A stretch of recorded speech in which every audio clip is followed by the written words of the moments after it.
کہ جس کے ذریعے سے اللہ رب العالمین کا تقرب حاصل کیا جا سکے، حالانکہ اس عمل کی دلیل کتاب و سنت میں موجود نہ ہو۔ مجھے امید ہے کہ میری بات آپ کو سمجھ آ رہی ہوگی، یہ آپ سمجھنے کی کوشش کریں۔ بدعت دین کے اندر نکالے گئے اس نئے طریقے کو کہتے ہیں کہ جس کے ذریعے سے اللہ رب العالمین کا تقرب حاصل کیا جاتا ہو، یعنی امید رکھی جاتی ہو، اور کرنے پر ثواب اور نہ کرنے پر گناہ کا فتویٰ لگایا جاتا ہو۔ اب آپ سمجھیے کہ جو بندہ لاؤڈ اسپیکر پر اذان دے رہا، کیا وہ اس بات کی امید رکھتا ہے کہ میں لاؤڈ اسپیکر پر اذان دوں گا تو مجھے زیادہ ثواب ملے گا اور بغیر لاؤڈ اسپیکر کے دوں گا تو مجھے کم ثواب ملے گا؟ کیا ایسا ہے؟ نہیں ہے۔ اسی طرح مسجد میں درس ہو رہا ہے، جو لوگ کارپیٹ پر بیٹھ کر درس سن رہے ہیں یا پنکھے کے نیچے بیٹھ کر درس سن رہے ہیں، کیا ان کا یہ ماننا ہے کہ اگر کارپیٹ نہ ہوتا یا یہ پنکھے نہ ہوتے تو ہمارے ثواب میں کوئی کمی آ جائے گی یا ہمیں گناہ ملے گا؟ ایسا بھی نہیں۔ جو شخص کارپیٹ پر بیٹھ کر درس سن رہا ہے یا جو شخص پنکھے کے نیچے بیٹھ کر درس سن رہا ہے، ان کا یہی تصور ہے کہ پنکھا بند بھی ہو جائے تو ہمارے اجر و ثواب میں کمی نہیں آئے گی۔ تو معلوم یہ چلا کہ بدعت اس چیز کو کہتے ہیں کہ جو کام نیا ہو اور اس کام کے ذریعے سے اللہ کا تقرب حاصل کیا جاتا ہو اور کرنے پر ثواب اور نہ کرنے پر گناہ کا فتویٰ لگایا جاتا ہو۔ جو بندہ پنکھے کے نیچے بیٹھ کر سن رہا ہے، ان کا ماننا ہے کہ اس کو بھی اتنا ہی ثواب مل رہا ہے۔ جو پنکھے بند میں سن رہا ہے، لوڈ شیڈنگ ہے، لائٹ نہیں ہے، پھر بھی ان کو یہی کہنا ہے کہ ہمیں اتنا ہی ثواب مل رہا ہے، کیونکہ یہی تصور اور یہی کانسیپٹ۔ اب یہاں پر بات یہ آتی ہے کہ انسان جب بدعت کی طرف جاتا ہے تو گمراہی کی طرف چلا جاتا ہے، اور بدعت کا ٹھکانہ نبی علیہ الصلوۃ والسلام کی حدیث کے مطابق اللہ کے نبی صلی اللہ علیہ وسلم نے فرمایا کل بدعت ضلالہ، جتنی بدعات ہیں وہ سب گمراہی ہے، وکل ضلالۃ فی النار۔ نبی علیہ الصلوۃ والسلام نے فرمایا کہ ہر بدعت گمراہی کی طرف لے کر جا رہی ہے۔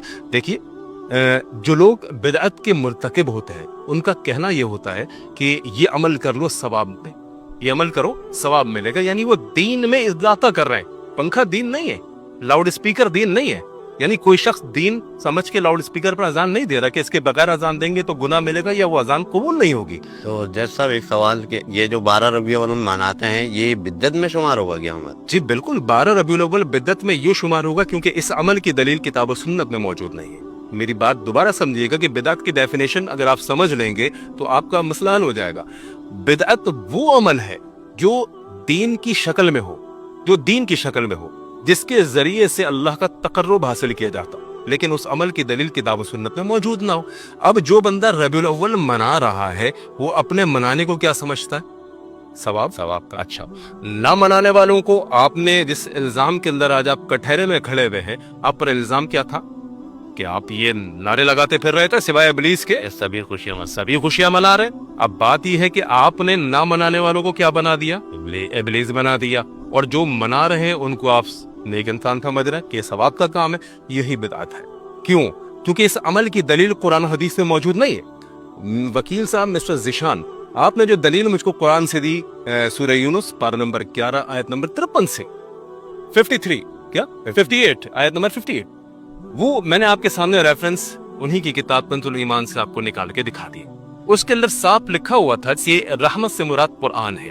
حالانکہ مولوی صاحب نے آپ کو کس طرح سے گمراہ کیا، جو کلپ آپ نے اس کا ریفرنس دیا، انہوں نے کہا ہے یہاں پر مراد نبی علیہ الصلوۃ والسلام ہے کہ ان کا جشن ولادت مناؤ، رحمت سے مراد نبی علیہ الصلوۃ والسلام ہے۔ تو یہ عمل بدعت ہے کہ جو دین سمجھ کر کیا جائے۔ آپ ویسے آپ یعنی کچھ بھی کرتے رہیں، اگر آپ اس کو دین کا نام نہیں دے رہے تو ٹھیک ہے، ہمیں کوئی اعتراض نہیں، لیکن آپ کہتے ہیں دین ہے، جس نے منایا وہ نیک انسان ہے، جس نے نہیں منایا وہ ابلیس ہے، بس یہی تو بدعت۔ اسی طرح آپ کا کہنا ہے مر گیا مردود نہ فاتحہ نہ درود، ایسا بولتے ہیں، ایسا مانتے ہیں۔ اب آپ مجھے بتائیے کہ جو یہ درود فاتحہ نیاز یہ کر رہا ہے، تیجا 10واں 40واں جو کر رہا ہے، آپ کا ماننا یہ نیک انسان ایسے ہی، اور جو نہیں منا رہا اس کو آپ کیا کہہ رہے ہیں؟ مردود، مر گیا مردود، نہ فاتحہ نہ درود۔ اچھا اب آپ سوچئے نبی علیہ الصلوۃ والسلام کی زندگی میں اللہ کے نبی علیہ الصلوۃ والسلام کی اولاد بھی اس دنیا سے رخصت، نبی کی زندگی کے اندر نبی کے رشتہ دار بھی اس دنیا سے رخصت ہوئے، نبی علیہ الصلوۃ والسلام کی زندگی کے اندر نبی علیہ الصلوۃ والسلام کے صحابہ بھی اس دنیا سے رخصت ہوئے۔ اچھا اگر یہ درود تیجا 10واں 40واں جس کے آپ قائل ہیں اور جس کے کرنے پر آپ ثواب اور نہ کرنے والوں کو آپ مردود کہہ رہے ہیں، اگر یہ عمل ہم کتاب و سنت میں ڈھونڈیں، آپ نے کبھی کسی حدیث کے اندر سنا ہے کہ اللہ کے نبی صلی اللہ علیہ وسلم نے کسی کا تیجا 10واں 40واں کیا ہو؟ میں نے قرآن اور حدیث کا پوچھا ہے آپ سے، نہیں سنا۔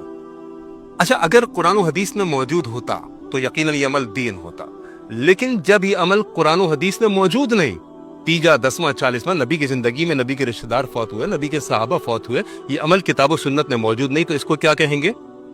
بدعت کہیں گے۔ اللہ آپ کو جزائے خیر دے، آپ نے بہت اچھے طریقے سے بات کو سمجھا۔ ویڈیو پسند آئی ہو تو چینل کو سبسکرائب کریں، ویڈیو کو لائک کریں اور کمنٹ کریں۔